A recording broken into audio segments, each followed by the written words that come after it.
대표 유형 3번 보겠습니다. 다음 중 대한민국 형법을 적용할 수 없는 경우, 이제 밑에 보니까 이제 속인주의, 속지주의 뭐 이런 것들 공부하는 거죠. 그래서 이걸 이제 2조부터 7조까지 여러분들이 그거 잘 정리를 해 보시면 되겠습니다. 일단 보시면은 정리만 간단하게 하시고, 우리나라 땅이 제일 먼저죠. 그래서 속지주의, 그 다음에 3조는 속인주의 이렇게 가시고, 4조 기국주의, 두 개 빠져버리니까 요 기국은 대한민국 밖에서 이루어지는 거죠. 대한민국 밖에서 이루어지는 거. 그러니까 뭐 조유나 땅콩 뭐 이런 것들입니다. 그다음에 5조, 6조. 외국인의 범죄이고, 그다음에 이쪽에서는 이러고 뭐 내외, 저는 국통이라고도 하는데 뭐 기라고도 하고, 통화 이런 것들은 다 이제 여러분들 외우셨을 거니까. 내외 국통 유문인. 그다음에 문서 인장은 뭐 어떻게 된다? 요거는 공문서인지. 그다음에 이쪽은 5조의 정한제 말고 어떻게 하겠다? 대한민국 또는 대한민국 국민에 대해서 이렇게 하니까 국가적 법익, 그리고 이제 대한민국 국민이니까 어떻게 하겠다? 개인적 법익. 요 법익을 어떻게 직접 침해하는 경우, 여기서 이제 요 내용만 잘 정리하시고, 뭐 7조는 좀 따로 떼가지고 이제 공부하셔야죠. 여기서 이제 하나 맞춰 가시면 되겠습니다.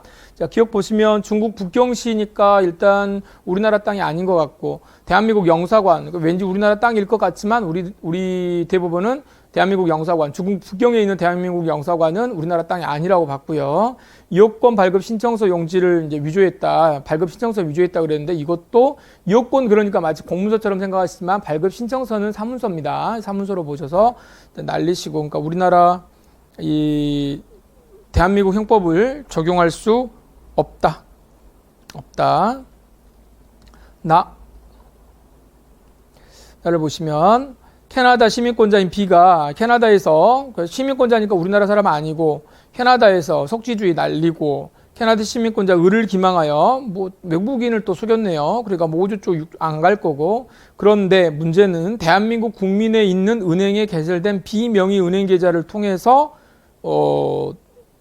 투자금 명목으로 편취금을 입금받았다. 그러니까 결국 이게 뭐하고 연결되는 거예요? 사기 범죄에 어떤 가담하는 그 사람의 그 계좌, 요 계좌가 어디에 있다? 대한민국 은행에서 개설된 것이다. 여기 사기죄죠. 사기죄, 개인적 법익이니까 이렇게 되면은 어떻게 된다? 사기 범행의 일부가 대한민국 영역 내에서 이루어진 것으로 볼 수 있기 때문에 무슨 주예요? 속지주의에 따라서 요거 우리나라 형법이 인정된다. 이렇게 보셔야 됩니다. 디귿 한국인 수영선수 C가 일본 수영장에서 미국인 병행 소유의 카메라를 절취한 후, 뭐 끝났네요. 한국 사람이 가가지고 훔쳤으니까 당연히 이거 뭐겠습니까? 예, 당연히 우리나라 사람이고, 요 이제 우리나라 법이 이제 적용이 되어야 되고, 그 다음에 검거되어 일본 법원에서 벌금형을 선고받았답니다. 형까지 받아버렸네. 그럼 이제 7조로 가나요 이거? 이렇게 되고 선고받고 벌금을 납부한 후 강제 추방되어 한국으로 귀국한 경우에, 여기 7조 조금만 보시면 7조는 어때요? 요거 법이 이제 바뀌었으니까 여러분들 요것도 다 이제 어느 정도 공부하셨을 거고요.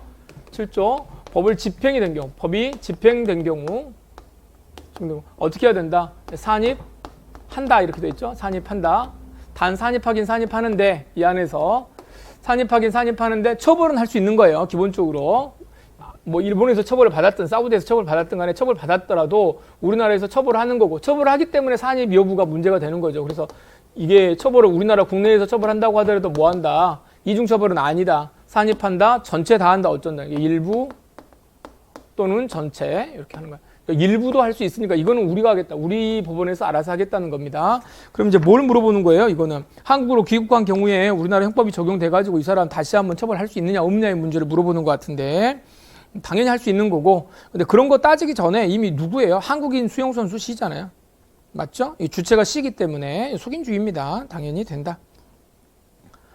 리을 한국인 D가 끝났네. 한국인 D래요. 한국인 D가 미국 공항에서 이륙 준비를 하고 있는 일본 국적기 항공 내에서 뭐 어쩌고저쩌고 하든지 말든지, 뭐야, 이 사람 어느 나라 사람이야? 한국인 사람이냐? 한국인이니까 대한민국 사람은 세계 어디를 가든지 간에 문제 일으키면 우리나라 형법이 적용된다. 이렇게 보시면 됩니다.